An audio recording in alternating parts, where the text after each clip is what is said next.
السلام علیکم ورحمۃ اللہ وبرکاتہ۔ الصلاۃ والسلام علیک یا سیدی یا رسول اللہ وعلی آلک واصحابک یا سیدی یا حبیب اللہ۔ محترم سامعین، میں ہوں آپ کا میزبان محمد زاہد الحسن مصطفی،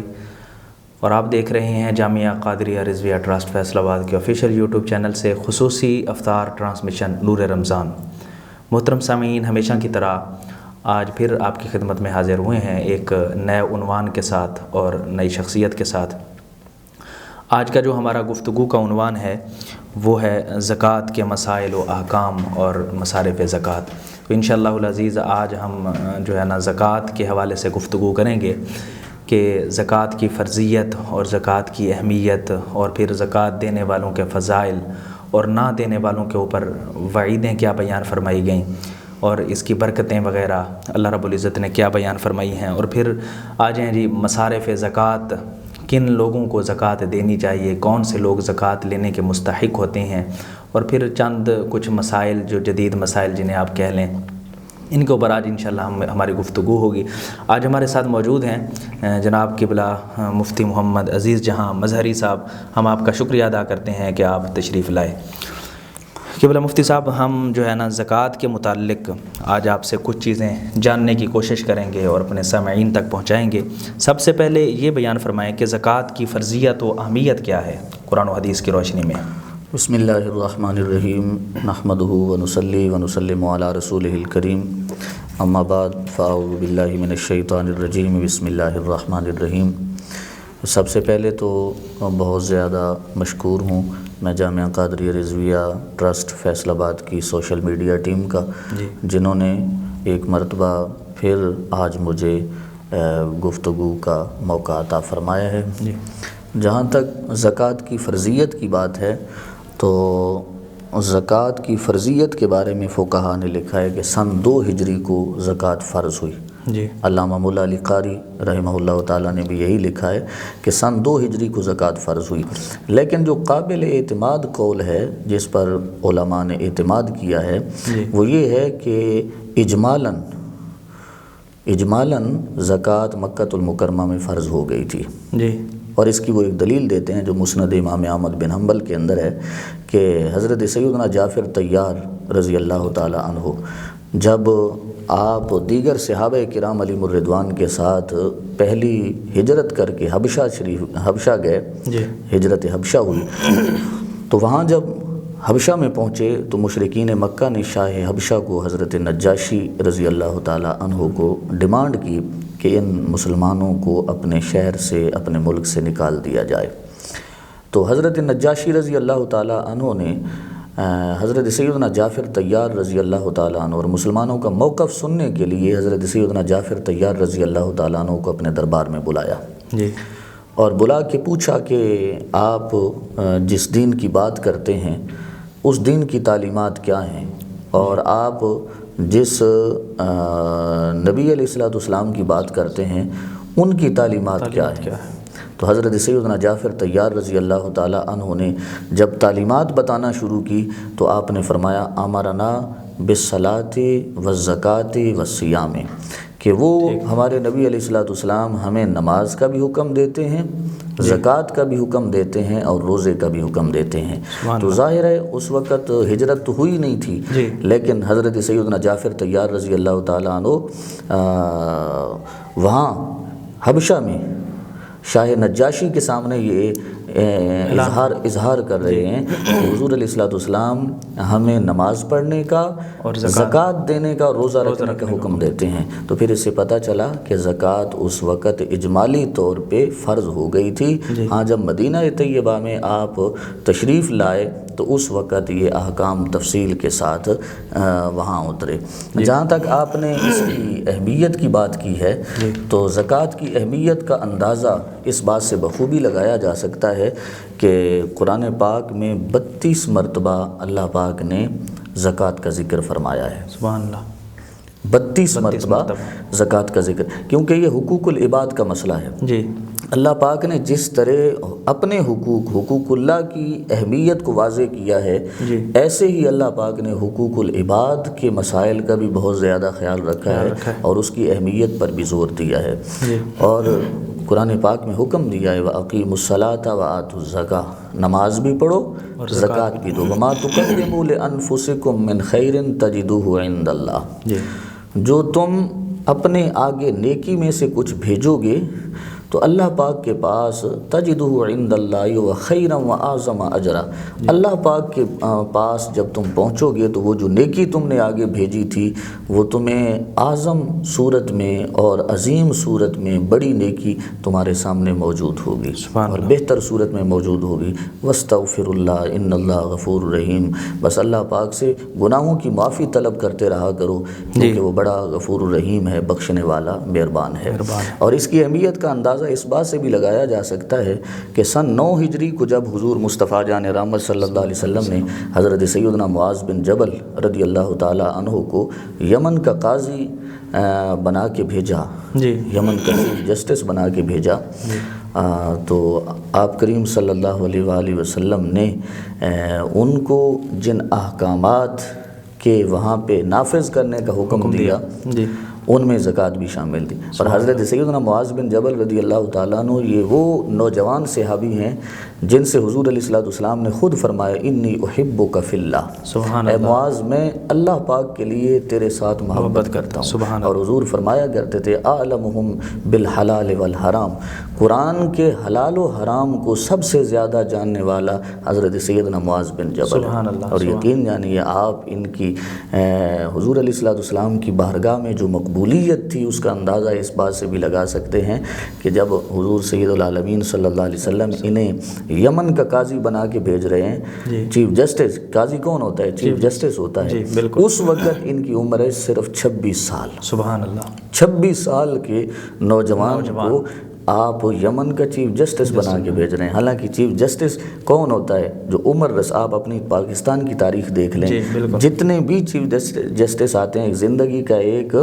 حصہ گزار کے پھر اپنے اس چیف جسٹس کے عہدے پہ پہنچتے ہیں، یعنی چیف جسٹس کو عمر رسیدہ بندہ ہوتا ہے، نیچے سے تجربہ چاہیے ہوتا ہے۔ لیکن حضور صلی اللہ علیہ وسلم نے جو فیصلے کیے ہیں وہ میرٹ پر ہیں، اسلام میرٹ پہ فیصلے کرتا ہے اور حضور عمر کو نہیں دیکھتا، جو جس کا اہل ہے، کیونکہ قرآن کا اصول ہے نا کہ ان تؤدوا الامانات الی اہلها، امانت اس کو سونپو جو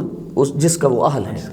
سبحان۔ تو میرٹ پہ فیصلہ حضور علیہ السلام نے کرتے ہوئے حضرت سیدنا معاذ بن جبل رضی اللہ تعالیٰ عنہ کو جب یمن کا چیف جسٹس بنا کے بھیجا تو آپ کریم صلی اللہ علیہ وسلم نے فرمایا سب سے پہلے وہاں جا کے تم نے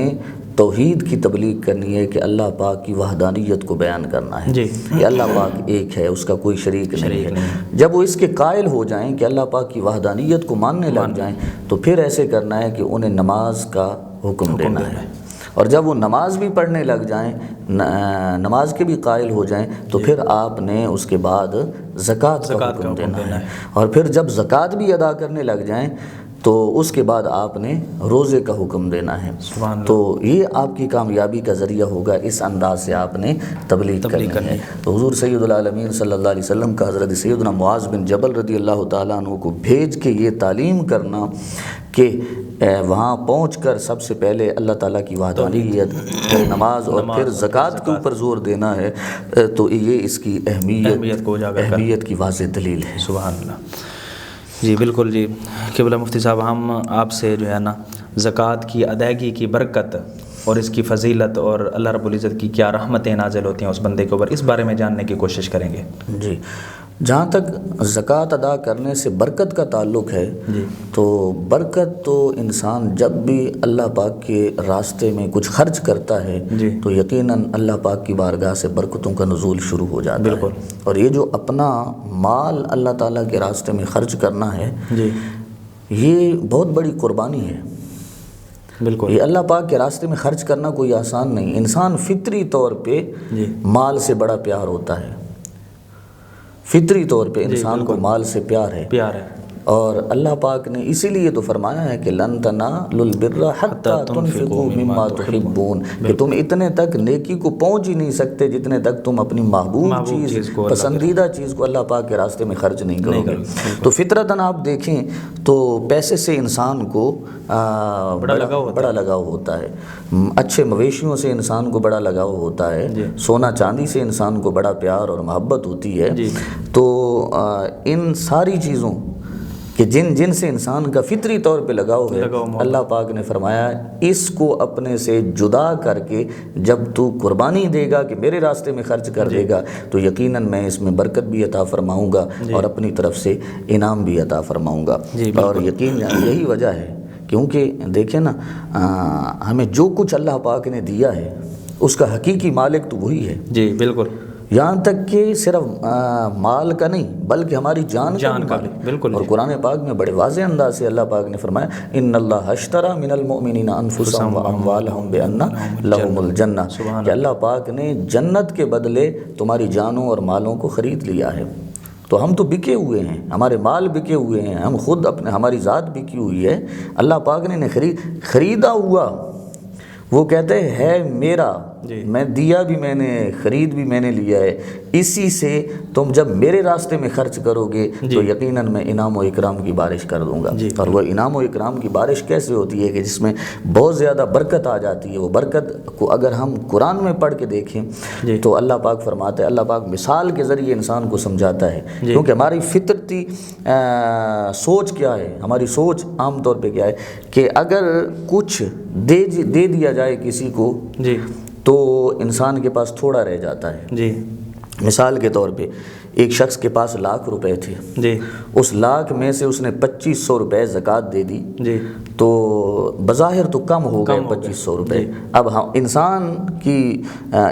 کی جو سوچ ہے اس کے مطابق تو وہ پیسے کم ہو گئے، لیکن اللہ پاک اس سوچ کی نفی کرتا ہے اور فرماتا ہے انسان تو یہ نہ سوچنا کہ تیرا 2,500 روپیہ کم ہو گیا، بلکہ اس کو میں نے کئی گنا تک بڑھا کے تجھے پیش کرنا ہے۔ اور جو بات اللہ پاک کر رہا ہے یقیناً وہ سچی بھی ہے اور ویسے ہوتی بھی ہے۔ یہ ایک الگ بات ہے کہ ہمارا اس پہ یقین نہیں ہے۔ تو زکوٰۃ ادا کرتے وقت یقین ہونا چاہیے کہ جو ہم اللہ پاک کے راستے میں خرچ کر رہے ہیں اس میں برکت اتنی آئے گی کہ اللہ پاک کئی گنا بڑھا کے ہمیں یہ عطا کر دے گا۔ اور اس کی واضح دلیل قرآن پاک میں ہے، اللہ پاک فرماتے ہیں مثل الذین ينفقون اموالهم فی سبیل اللہ کمثل حبۃ انبتت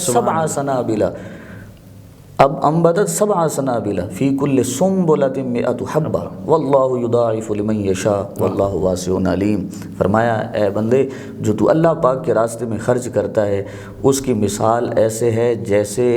کوئی زمین میں ایک دانہ بوئے۔ مثل الذین ينفقون اموالهم فی سبیل اللہ کمثل حبۃ، اس دانے کی طرح ہے، انبتت سبع سنابل، جو پیدا ہوتا ہے اگتا ہے تو اس پر 7 بالیاں لگتی ہیں، 7 بالیاں لگتی ہیں۔ آپ ایک مونگی کا پودا دیکھ لیں، آپ نے ایک بیج بویا وہ پودا بنا اور یقین جانے اس کی ایک ایک ٹہنی پہ پتہ نہیں کتنی بالیاں لگیں۔ بالکل، اور یہی اگر اس کا آپ مشاہدہ کرنا چاہیں تو کر سکتے ہیں۔ اور فی کل سنبلۃ مئۃ حبۃ، میرا رب فرما رہا ہے کہ ہر بالی میں اس نے 100 دانے اگائے، فی کل سنبلۃ مئۃ حبۃ۔ اور پھر صرف اتنے تک محدود نہیں، فی کل واللہ یضاعف لمن یشاء، اللہ پاک جسے چاہتا ہے اسے بھی دگنا عطا کر کے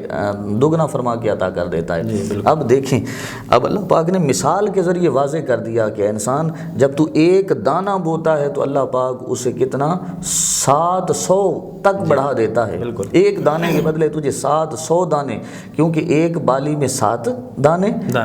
اور ایک دانے کی وجہ سے 7 بالیاں، اور پھر ہر بالی میں 100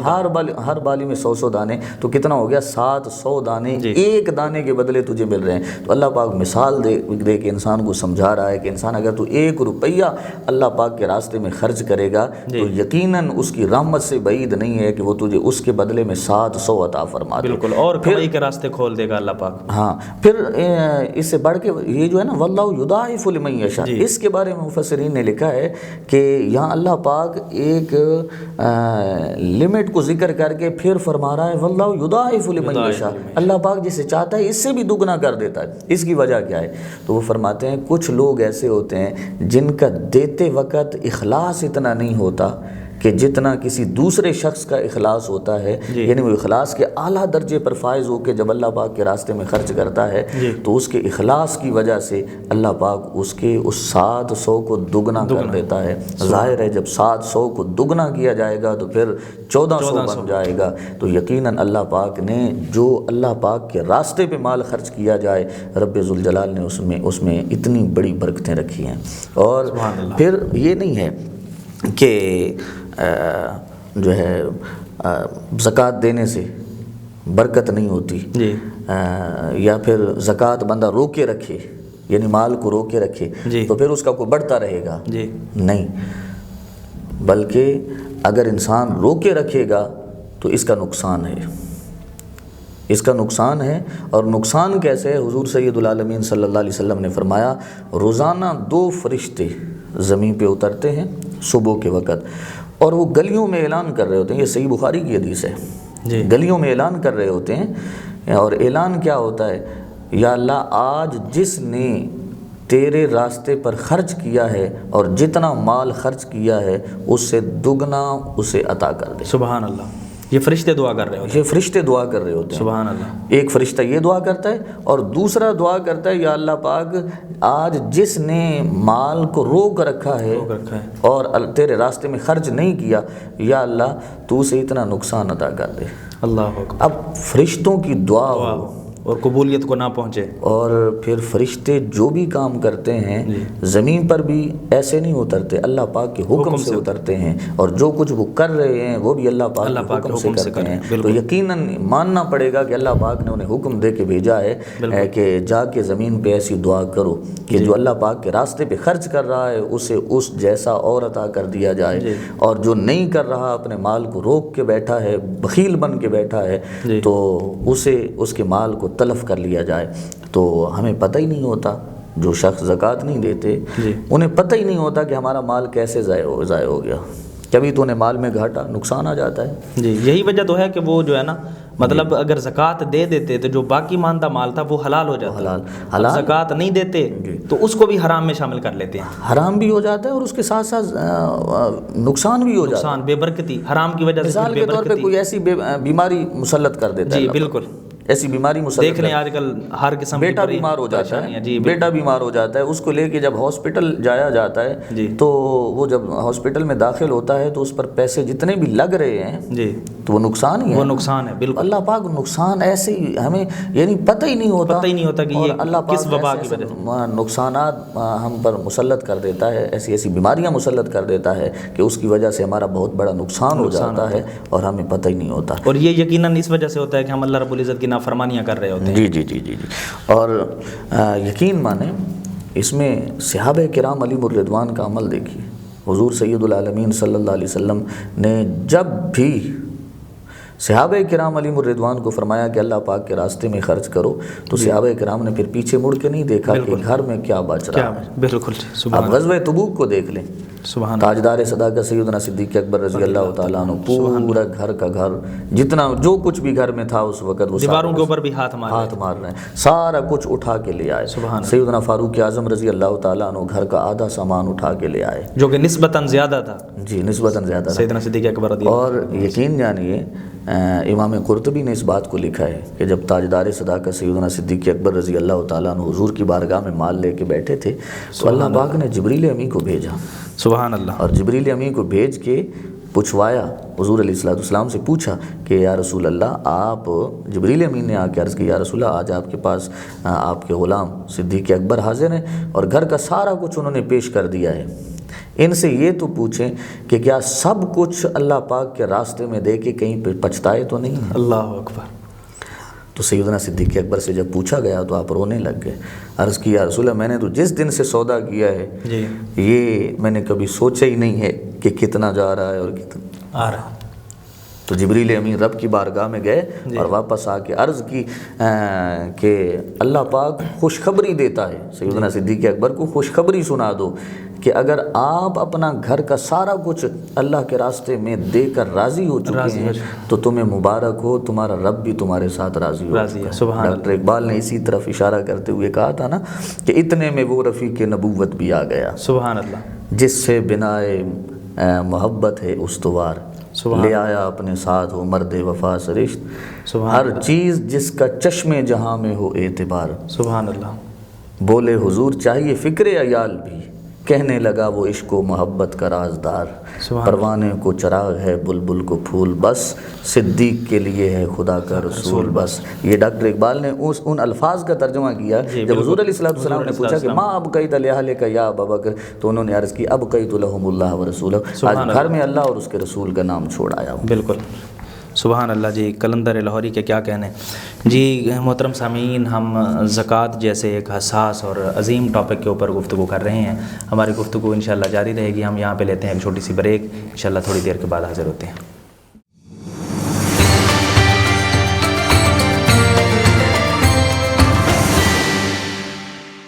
جی محترم سامعین، آپ کو خوش آمدید کہتے ہیں خصوصی افطار رمضان ٹرانسمیشن نور رمضان میں۔ محترم سامعین، ہمارے ساتھ قبلہ مفتی صاحب موجود ہیں۔ ہم زکوٰۃ کے موضوع کے اوپر گفتگو کر رہے تھے، زکوٰۃ کی فضیلت بیان فرمائی، زکوٰۃ دینے والوں کے لیے جو برکتیں ہیں، نوازشات ہیں اللہ رب العزت کی طرف سے، وہ بیان فرما رہے تھے قبلہ مفتی صاحب۔ قبلہ مفتی صاحب، ہم آپ سے یہ جاننے کی کوشش کریں گے کہ فضائل تو بہت ہیں جو لوگ زکوٰۃ ادا کرتے ہیں، اللہ رب العزت ایک کے بدلے 700 1400 تک بھی اسے اجر عطا فرماتے ہیں قرآن مجید کی آیت سے، جیسے مثال دے کے بیان فرمایا۔ تو نہ دینے والوں کے لیے جو وعیدیں ہیں ان کے اوپر ہمیں ہماری رہنمائی فرمائیے گا کہ جو بخل کرتے ہیں، جو زکوٰۃ نہیں دیتے، ان کے اوپر اللہ رب العزت نے اور رسول اللہ صلی اللہ علیہ وآلہ وسلم نے کیا وعیدیں بیان فرمائی ہیں؟ جی، جیسے زکوٰۃ ادا کرنے کی برکتیں بہت زیادہ ہیں، جی، ایسے ہی جو زکوٰۃ کو ادا نہیں کرتا اس کے لیے نقصانات اور وعیدات بہت زیادہ ہیں۔ بلکہ آپ اگر قرآن پاک کو پڑھ کے دیکھیں تو واضح طور پہ اللہ پاک نے زکوٰۃ ادا نہ کرنے والے کے لیے جو وعید بیان فرمائی ہے، جی، اس میں بڑا اللہ پاک نے انسان کو جھنجھوڑا ہے اور نام لے کے کہ انسان جو تو مال جمع کر کے رکھتا ہے اس کے بارے میں تجھ سے حساب لیا جائے گا۔ اور وہ کیسا حساب ہوگا؟ قرآن پاک میں اللہ تعالیٰ جل شانہ نے فرمایا والذین یکنزون الذھب والفضة ولا ينفقونها فی سبیل اللہ فبشرہم بعذاب علیم یوم یحمى علیہا فی نار جہنم فتکوی بہا جباہہم وجنوبہم وظہورہم۔ سبحان اللہ۔ اللہ پاک نے فرمایا جو لوگ مال جمع کر کے رکھتے ہیں، والذین یکنزون الذھب والفضة، جی،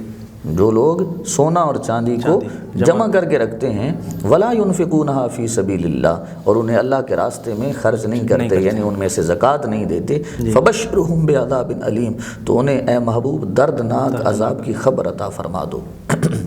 وہ دردناک عذاب کیسا ہوگا؟ یوم یحمى علیہا فی نار جہنم، کہ اسے سونا، جو اس کا سونا چاندی جو اس نے جمع کر کے رکھا ہے یا دوسرا مال جمع کر کے رکھا ہے، اس کو آگ میں ڈال کے تپایا جائے گا۔ یوم یحمى علیہا فی نار جہنم، اور عام آگ نہیں ہوگی، جہنم کی آگ میں ڈال کے اسے تپایا جائے گا۔ جی، اور جب وہ تپ جائے گا بالکل جو ہے نا، جس طرح لوہے کو تپایا جاتا ہے اور لوہا آگ کی طرح جلنے لگتا ہے، ایسے ہی اس سونا چاندی جب آگ کی طرح روشن ہو جائے گا، یوم یحمى علیہا فی نار جہنم فتکوی بہا جباہہم، تو پھر وہ سونا چاندی وہ مال اس کی پیشانی پہ رکھ دیا جائے گا اور وہ پیشانی کو پگھلائے گا۔ جباہہم وجنوبہم، اس کی سائیڈوں پہ، دونوں سائیڈوں پہ رکھ دیا جائے گا، وہ اس کو پگھلائیں گے۔ وظہورہم، پیچھے اس کی پشت پہ رکھ دیا جائے گا، اور کہا کیا جائے گا ھذا ما کنزتم لانفسکم فذوقوا ما کنتم تکنزون، یہ وہ خزانہ ہے جو تو جمع کرتا رہا ہے اور اب اس کے مزے چکھ لے۔ تو پتہ کیا چلا کہ جو شخص اپنے مال کی زکوٰۃ نہیں ادا کرتا وہ اپنے لیے جہنم کی آگ تیار کر رہا ہے۔ جی بالکل، کہ کل قیامت کے دن وہی مال آگ کی صورت میں اس کے جسم پہ رکھ کے اس کے جسم کو پگھلایا جائے گا۔ اور یقین جانیے حضور سید العالمین صلی اللہ علیہ وآلہ وسلم کی احادیث پاک جب ہم پڑھ کے دیکھتے ہیں، حضرت سیدنا ابو ہریرہ رضی اللہ تعالیٰ عنہ سے روایت ہے، حضور علیہ السلام نے فرمایا کہ جس شخص کو اللہ پاک مال عطا کرتا ہے، من آتاہ اللہ مالا ولم یؤد زکاتہ، اور وہ شخص اس کی زکوٰۃ نہیں ادا کرتا، تو پھر کیا ہوگا؟ اس مال کا کیا ہوگا؟ مثل لہ یوم القیامت شجاعا اکرا، اللہ پاک اس مال کو ایک گنجے سانپ میں قیامت کے دن تبدیل کر دے، یعنی اس کا وہ مال گنجا سانپ بن جائے گا۔ گنجا سانپ اس لیے کہا جاتا ہے، اس میں مفتی احمد یار خان نعیمی رحمۃ اللہ علیہ نے لکھا ہے کہ گنجا سانپ کیوں کہا گیا، کیونکہ اس سانپ میں اتنا زہر ہوگا کہ اس زہر کی وجہ سے اس کے سر پر بال نہیں ہوں گے، وہ گنجا ہوگا، تو اس سانپ کو اس پر مسلط کر دیا جائے گا، فَيُعَذِّبُهُ عَذَابًا شَدِيدًا، تو وہ گنجا سانپ اسے عذاب میں مبتلا کرے گا، ڈسے گا اور ڈس کے عذاب دے گا، اور یہ نہیں ہے کہ اسے بتائے گا نہیں، بلکہ ساتھ فَيَقُولُ أَنَا مَالُكَ الَّذِي كَنَزْتَهُ، میں تیرا وہ مال ہوں جو تو جمع کر کے رکھتا رہا ہے، كَنَزْتَهُ فِي الدُّنْيَا، دنیا میں تو اس کو جمع کر کے رکھتا رہا ہے، ولم تو ادے زکاتہ، اور اس کی زکات نہیں دیتا۔ یعنی یہ جو مال انسان جمع کر کے رکھتا ہے، یہ خود اس کو قیامت کے دن زبان عطا کی جائے گی، اور یہی مال اس انسان کو سانپ کی صورت میں ڈسے گا، اور اس جو زبان عطا ہوئی ہے اس زبان سے اسے بتائے گا کہ میں تیرا مال ہوں، تو مجھے دنیا میں خرچ نہیں کرتا تھا، اللہ پاک کے راستے میں نہیں دیتا تھا، لہٰذا اللہ پاک نے مجھے تیرے اوپر عذاب کی صورت میں مسلط کیا ہے، اب تو اس عذاب کا مزہ چکھ۔ اللہ اکبر۔ اور یقین جانیے یہ ہے کیا، مال کیوں نہیں دیتے، اللہ پاک کے راستے میں خرچ کیوں نہیں کرتے، حالانکہ اللہ پاک پیچھے بیان ہوا کہ کتنی برکتیں ہیں، یہ انسان کے اندر کا بخل ہے، کنجوس پن ہے جی، اور جس شخص کے اندر بخل آ جاتا ہے، کنجوس پن آ جاتا ہے، کنجوسی کرتا ہے، اللہ پاک کو وہ بندہ پسند نہیں ہے، کنجوسی اللہ پاک کو پسند نہیں ہے، اللہ پاک سخی ہے، جی بالکل سخی ہے۔ جب مشرکین مکہ نے کہا تھا نا، وہ ایک ذہن پہ میرے بات آ رہی ہے، جب مشرکین مکہ نے کہا تھا نا کہ اللہ پاک تو اپنے چاہنے والوں کو دیتا ہی کچھ نہیں ہے، جی اللہ پاک اپنے چاہنے والوں کو دیتا ہی کچھ نہیں ہے، تو بل یداہ مبسوطتان، اللہ پاک نے کیا فرمایا، نہیں میرے تو ہاتھ کھلے ہیں، میں تو خزانے عطا کر رہا ہوں، جی بالکل ٹھیک ہے۔ تو پتہ کیا چلا کہ اللہ پاک کی صفت یہ ہے کہ اللہ پاک سخی ہے، اور سخی کو پسند فرماتا ہے، اور یقین جانیے جو شخص سخی ہے نا، وہ اللہ پاک کی صفت سخاوت کے رنگ میں رنگا ہوا ہوتا ہے، سبحان اللہ، صفت سخاوت کی رنگ اس کے، صفت سخاوت کا رنگ اس کے اوپر موجود ہوتا ہے، اور اللہ پاک نے بخل سے منع کیا ہے، اور فرمایا وَلَا يَحْسَبَنَّ الَّذِينَ يَبْخَلُونَ بِمَا آتَاهُمُ اللَّهُ مِنْ فَضْلِهِ هُوَ خَيْرٌ لَهُمْ بَلْ هُوَ شَرٌّ لَهُمْ، ٹھیک ہے، کہ وہ لوگ جو بخل کرتے ہیں اور بخل کر کے مال روک کے رکھتے ہیں، وہ کیا سمجھتے ہیں کہ یہ ان کے لیے بہتر ہے، بل هو شر لهم، یہ ان کے لیے شر ہے، یہ اپنے لیے شر تیار کر رہے ہیں، اور سیطوقون ما بخلوا به یوم القیامہ، اسی بخل کو گلے کا توق بنا کے اس کے گلے میں پہنا دیا جائے گا۔ اور اس آیہ کریمہ کے تحت جو احادیث پاک آتی ہیں وہ بھی یہی ہیں کہ حضور علیہ الصلوۃ والسلام نے فرمایا کہ قیامت کے دن جو شخص دنیا میں زکوٰۃ نہیں ادا کرتا تھا اور بخل کر کے مال کو جمع کر کے رکھتا تھا، یہی مال اس کے اوپر مسلط کیا جائے گا، یہی مال دوزخ کی تختیوں کے طور پہ بنا کے اس کے گلے میں توق پہنایا جائے گا، اللہ اکبر، یعنی اسی مال کی تختیاں بنا دی جائیں گی، ان کو آگ میں پگھلایا جائے گا اور پگھلا کے اس کے گلے میں ڈال دیا جائے گا، اور گلے میں ڈال کے یہ پھر رہا ہوگا کہ یہ میرا خزانہ ہے جسے میں جمع کر کے رکھتا رہا اور اللہ پاک کے راستے میں خرچ نہیں کیا کرتا تھا۔ تو پھر ہمیں چاہیے، ہمارے ناظرین جو کہ سن رہے ہیں انہیں چاہیے کہ وہ اللہ پاک کے راستے میں خرچ کریں، زکوٰۃ ادا کریں، کیونکہ زکوٰۃ فرض ہے اور نہ دینے والا فرض کا تارک ہے، اور جو فرض کا تارک ہے وہ گناہ میں مبتلا رہتا ہے، اور اس کا سارے کا سارا مال بھی جتنے تک وہ ادا نہیں کرتا، زکوٰۃ نہیں ادا کرتا، وہ سارے کا سارا حرام رہتا ہے۔ سو اپنے مال کو اگر پاک دیکھیں نا، زکوٰۃ ادا کرنے سے مال پاک ہوتا ہے، جتنا بھی مال پڑا ہے، مثال کے طور پہ ایک شخص کے پاس 1 کروڑ روپیہ پڑا ہے، اگر وہ اس میں سے زکوٰۃ نہیں دیتا تو وہ سارے کا سارا حرام ہے، کیوں؟ اس لیے کہ اس نے اللہ پاک کا حصہ نہیں نکالا، لیکن اسی میں سے جب اللہ پاک کے راستے پہ زکوٰۃ نکال کے دے دیتا ہے وہ سارے کا سارا مال پاک ہو جاتا ہے، اور یہی وجہ ہے کہ اللہ پاک نے قرآن پاک میں اپنے محبوب کو فرمایا خذ من اموالہم صدقۃ تطہرہم وتزکیہم بہا، کہ اے محبوب ان سے زکوٰۃ کا مال لیجئے، صدقے کا مال لیجئے، اور صدقے کا مال لے کے ان کے مالوں کو پاک فرما دیں۔ پتہ کیا چلا کہ جتنے تک انسان مال سے زکوٰۃ نہیں ادا کرتا، اللہ پاک کے ہاں وہ مال، اللہ پاک کی نگاہ میں وہ مال پاک نہیں ہے۔ مال پاک کرنے کا واحد ذریعہ یہی ہے کہ اس مال میں سے اللہ پاک کے راستے میں زکوٰۃ دی جائے۔ جی بالکل قبلہ مفتی صاحب، ہم جو ہے نا وعیدیں سن رہے تھے زکوٰۃ نہ دینے والوں کے متعلق۔ اب ہم اس میں یہ جاننے کی کوشش کریں گے قبلہ مفتی صاحب کہ مصارف زکوٰۃ کون کون سے ہیں، کہ ہم کن لوگوں کو زکوٰۃ دے سکتے ہیں اور کون لوگ اس کے اہل ہیں کہ جنہیں زکوٰۃ کا پیسہ رقم دیا جائے۔ زکوٰۃ کے مصارف جو قرآن پاک میں بیان کیے گئے ہیں وہ 8 ہیں۔ جی قرآن پاک میں اللہ پاک نے فرمایا انما الصدقات للفقراء والمساکین والعاملین علیہا والمؤلفۃ قلوبہم وفی الرقاب والغارمین وفی سبیل اللہ وابن السبیل۔ تو یہ 8 مصارف ہیں۔ ان میں سے جو مؤلفۃ القلوب ہے نا، جی مؤلفۃ القلوب ان لوگوں کو کہا جاتا ہے کہ جن کو زکوٰۃ اس لیے دی جائے کہ وہ ان کی دل جوئی کے طور پر، یعنی ان کا دل جیتا جائے اور ان کے دل کو اسلام کی طرف مائل کیا جائے، یعنی غیر مسلم لوگ۔ لیکن یہ مصرف منسوخ ہو چکا ہے، ٹھیک، اور اس پر یہ منسوخ تاجدار صداقت سیدنا صدیق اکبر رضی اللہ تعالیٰ عنہ کے دور میں ہی منسوخ ہو چکا تھا، اور اس پر اجماع قائم ہو گیا تھا کہ مؤلفۃ القلوب کو زکوٰۃ نہیں دی جا سکتی۔ اب اس سے یہ لازم نہیں آتا، انسان کا ذہن اس طرف جاتا ہے کہ ایک قرآن کا حکم آ گیا تو صحابہ کرام علیہم الرضوان نے کیا قرآن میں تبدیلی کر دی؟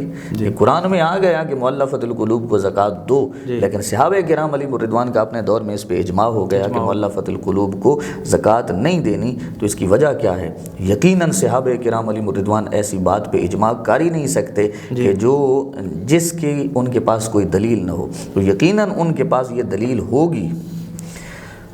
ان کے پاس یہ دلیل ہوگی کہ حضور سید العالمین صلی اللہ علیہ وسلم نے اپنے وصال پاک سے پہلے اس کو منسوخ کر دیا تھا۔ کیوں؟ جب اسلام نے غلبہ پا لیا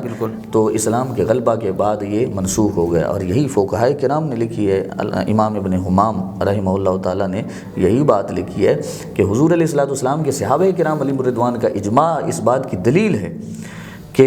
حضور علیہ الصلوۃ والسلام کے دور پاک میں ہی حکم منسوخ ہو گیا تھا، اور یا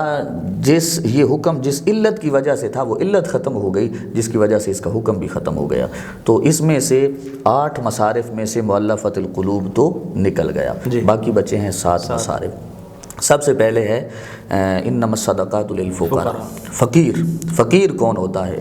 فقیر اصطلاح شرع میں ایسے شخص کو کہتے ہیں کہ جس کے پاس ایک وقت کا کھانا کم از کم ہو، ایسے شخص کو فقیر کہا جاتا ہے۔ اور ایسے شخص کو جس کے پاس ایک وقت کا کھانا ہے اسے سوال حلال نہیں ہے، سوال نہیں کر سکتا، لیکن چونکہ نصاب سے کم ہے اس کے پاس، جو زکوٰۃ کا نصاب ہے اس سے کم ہے، تو لہٰذا فقیر کو زکوٰۃ دی جا سکتی ہے۔ یعنی فقیر، اگر ہم زکوٰۃ کے باب میں اس کو دیکھیں گے تو پھر اس کی تعریف یہ ہے کہ جس کے پاس نصاب نہ ہو یا نصاب سے کم رقم ہو، اور نصاب کیا ہے؟ 52.5 تولے چاندی، یہ نصاب ہے، جس کو ادنا نصاب ہے، جس کو فقہائے کرام نے مقرر کیا ہے کہ جس شخص کے پاس 52.5 تولے چاندی یا اس کی قیمت اس کی انسان کی حاجات اصلیہ، جو اس کی اپنی حاجات ہیں، بچوں کی، گھر کے مسائل ہیں، ان کے بعد اگر اتنا بچتا ہے کہ وہ 52.5 تولے چاندی کی قیمت کو پہنچتا ہے تو ایسے شخص پر پھر زکوٰۃ فرض ہے، جس کی قیمت تقریباً اس وقت حکومت نے 88,000 9,000 کچھ روپے مقرر کی، 88,000، چلو یہ چاندی کا ریٹ آپ بتا رہے ہیں، چاندی کا ریٹ جو بتا رہے ہیں 88,000 یا کم از کم 90,000 لگا لیں، یعنی 90,000 اگر کسی شخص کے پاس پڑا ہے اس کی حاجات اصلیہ سے زائد تو وہ فقیر نہیں ہے، اسے زکوٰۃ آپ نہیں دے سکتے، اس پر خود زکوٰۃ فرض ہے۔ تو فقیر وہ ہے جس کے پاس کم از کم 90,000 روپیہ اپنی حاجات اصلیہ کو نکال کے نہیں ہے۔ پھر دوسرے نمبر پہ ہے مساکین۔ مسکین ایسا شخص ہے جس کے پاس کھانے کے لیے کچھ بھی نہیں، اور ایسے شخص کے لیے سوال حلال ہے، تو مسکین کو بھی زکوٰۃ دے سکتے ہیں۔ پہلا فقیر، مسکین اور عاملین، اور آگے ہے عاملین زکوٰۃ، جن کو حاکم اسلام نے مقرر کیا ہے زکوٰۃ کا پیسہ اکٹھا کرنے اور آگے تقسیم کرنے پہ۔ ایسا شخص اگر غنی بھی ہے تو وہ بھی زکوٰۃ لے سکتا ہے، ٹھیک ہے، غنی بھی ہے، اس کے لیے فقیر ہونا شرط نہیں ہے، وہ زکوٰۃ جو عامل زکوٰۃ ہے، کیونکہ وہ نوکری کر رہا ہے تو وہ زکوٰۃ میں سے اپنی تنخواہ لے سکتا ہے، اس کو زکوٰۃ دینا جائز ہے۔ اور آگے مؤلفہ قلوب جو کہ منسوخ ہو چکا ہے، وفر رقاب گردنوں کو آزاد کرنے میں، یعنی اس وقت جو غلام ہوا کرتے تھے، مکاتب غلام، ایسا مکاتب ہوتا ہی وہ یہ کہ جس کو اپنا مالک یہ کہہ دے کہ اتنے پیسے جمع کروا دے اور اس کے بعد تو آزاد ہے۔ بالکل۔ تو مکاتب کو آزاد کروانے کے لیے، یعنی اس کے پاس اب پیسے نہیں ہیں کہ وہ اتنے پیسے ادا کر کے اپنی جان چھڑائے، غلامی سے نجات عطا کرے، نجات پائے، لہٰذا اس کو چھڑانے کے لیے زکوٰۃ کے پیسے اس کے مالک کو دیے جا سکتے ہیں اور اسے چھڑایا جا سکتا ہے۔ والغارمین فی سبیل اللہ، والغارمین یعنی جو قرض دار ہیں،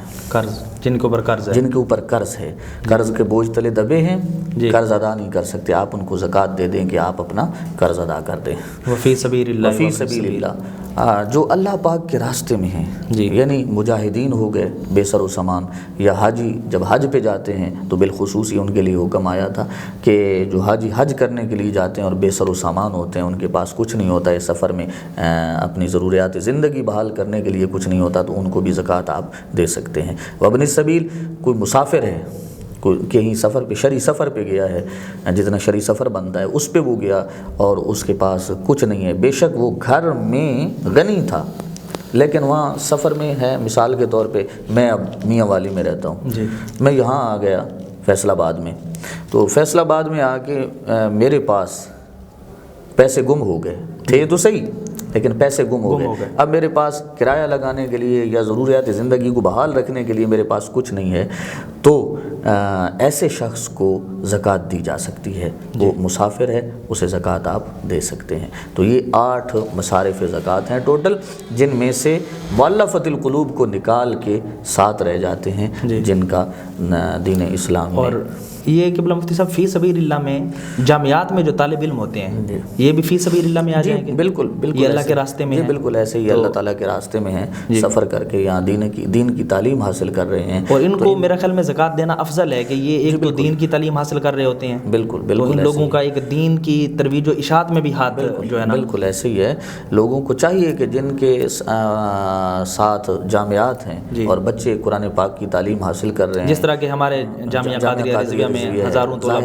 طلباء پڑھ رہے ہیں اور ہزاروں فارغ ہو کے پوری دنیا میں دین اسلام کی ترویج و اشاعت کر رہے ہیں، خدمت کر رہے ہیں، تو یہ یقیناً ان لوگوں کا حصہ ہے جو جامعہ کی زکوٰۃ، یقیناً یہ وہ ان معاونین کی پروان چڑھائی ہوئی یہ فوج ہے آج جو دین اسلام کی جہاں جہاں خدمت وہ کر رہے ہیں، یقیناً ہم لوگ بھی یہیں سے پڑھ کے گئے ہیں، بالکل اور ہم نے بھی انہی معاونین جو جامعہ کے ساتھ تعاون کرتے ہیں زکوٰۃ کے حوالے سے، صدقات کے حوالے سے، تو ہم اسی سے اپنے معاملات زندگی جامعہ، مطلب اگر ہم امر بالمعروف اور نہی عن المنکر کر رہے ہیں تو یہ ان لوگوں کو بھی ضرور اللہ رب العزت کی طرف سے حصہ مل رہا ہے، بالکل، کیونکہ ان کا ایک حصہ ہے ہمیں یہاں تک لانے کے لیے، تو یقیناً جو لوگ مدارس کے ساتھ، یہ اتنا ایسا صدقہ جاریہ ہے، زکوٰۃ تو آپ نے ادا کرنی ہے، زکوٰۃ ادا کرتی ساتھ صدقہ جاریہ بھی ہے،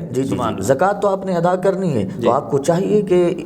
مدارس اسلامیہ کو جا کے زکوٰۃ دیں تاکہ وہ طلباء پہ لگائیں جو قرآن پڑھیں اور دین اسلام کو پڑھیں اور آگے جا کے قرآن کی ترویج و اشاعت کریں، تاکہ اس کا صرف زکوٰۃ کا آپ کو ثواب نہ ملے بلکہ صدقہ جاریہ کا بھی ثواب ملے، صدقہ جاریہ بن جائے، وہ جتنے تک پڑھتا پڑھاتا رہے گا، دین اسلام کا کام کرتا رہے گا، اتنے تک معاونین یعنی زکوٰۃ دینے والوں کو اس کا ثواب ملتا رہے گا۔ ہم یہاں پہ ایک مختصر سا سوال کر لیتے ہیں، ہماری گفتگو بھی اختتام پذیر ہونے والی ہے۔ یہ جو لوگ مکان وغیرہ لے کر اس کو کرایہ پر دے دیتے ہیں یا مال تجارت، مطلب پلاٹ لے لیے، گاڑیاں لے لی تجارت کی غرض سے، تو ان کی مختصراً آپ بیان فرمائیں کہ ان کی زکوٰۃ کیسے ہوگی؟ دیکھیں جی، کرائے پہ مکان دینا، پہلے دیکھا جائے گا کہ جو مکان آپ نے کرائے پہ دے رکھا ہے کیا وہ آپ نے مال تجارت کے لیے رکھا ہے یا کہ ویسے اپنی ضروریات زندگی کو پورا کرنے کے لیے رکھا ہوا ہے۔ اگر تو وہ مکان مال تجارت پہ رکھا ہوا ہے، مال تجارت کے لیے یعنی تجارت کے طور پہ رکھا ہوا ہے کہ کرایہ دار بٹھا دیے اور کل کو جب پیسے اچھے لگیں گے تو میں اس کو بیچ دوں گا، تو پھر یہ مال تجارت ہے، پھر اب اس کی ٹوٹل قیمت پہ زکوٰۃ ہوگی، یعنی مکان کی قیمت اگر 20 لاکھ روپے ہے تو پھر اس 20 لاکھ پر جب سال گزرے گا، سال گزرنا بھی شرط، سال گزرنا شرط ہے، ہولان ہول شرط ہے، تو سال گزرے گا تو پھر اس 20 لاکھ کی زکوٰۃ اس مکان کی نکلے گی۔ اچھا قبلہ مفتی صاحب، اس میں ایک پھر جزئی یہ بھی بن جاتی ہے نا کہ مطلب سال گزرنا تو شرط ہے مکان کے اوپر، اگر کسی بندے نے تجارت کے لیے لیا ہے لیکن مہینے بعد ہی اسے اچھا ریٹ مل گیا ہے اس نے مہینے بعد ہی اسے بیچ دیا ہے تو اب اس کا کیا؟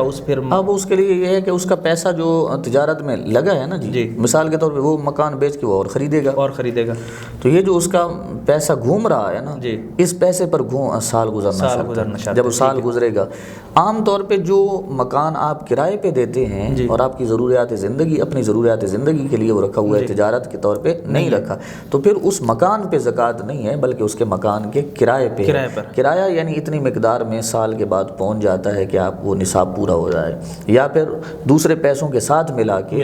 نصاب پورا ہو رہا ہے تو پھر اس کی زکوٰۃ آپ ادا کریں، یا مطلب ساتھ ساتھ خرچ کر لیتے ہیں تو پھر تو کوئی زکوٰۃ نہیں ہے، نہیں پھر تو اس پر تو زکوٰۃ نہیں ہے۔ پھر وہ جو آپ ایک اینڈ پہ، سال کے اینڈ پہ آپ حساب لگائیں گے، جتنا کچھ آپ کے پاس ہوگا اس پر زکوٰۃ ادا کرنا ہوگا۔ ٹھیک ہے۔ اور مال تجارت کا تو حکم آپ نے بیان فرما دیا کہ مال تجارت جو ہے، مال تجارت میں یہ گاڑیاں بھی آ جاتی ہیں، کوئی گاڑیوں کا کاروبار کرتے ہیں، ہر چیز کا، جس چیز کا بھی کاروبار، جو چیز بھی کاروبار کے لیے خریدی جائے گی اس پر زکوٰۃ فرض ہے۔ جی قبلہ، جو مفتی صاحب سے ہماری گفتگو ہو رہی تھی، محترم سامعین، آج کی گفتگو کا ٹاپک ہمارا جو ہے نا یہ زکوٰۃ کے متعلق تھا۔ آج کی گفتگو ہماری اختتام پذیر ہوئی، انشاءاللہ نیکسٹ جو ہے ایک اگلے عنوان کے ساتھ، اگلی محترم شخصیت کے ساتھ حاضر ہوں گے، تب تک کے لیے اجازت دیجیے، اللہ حافظ۔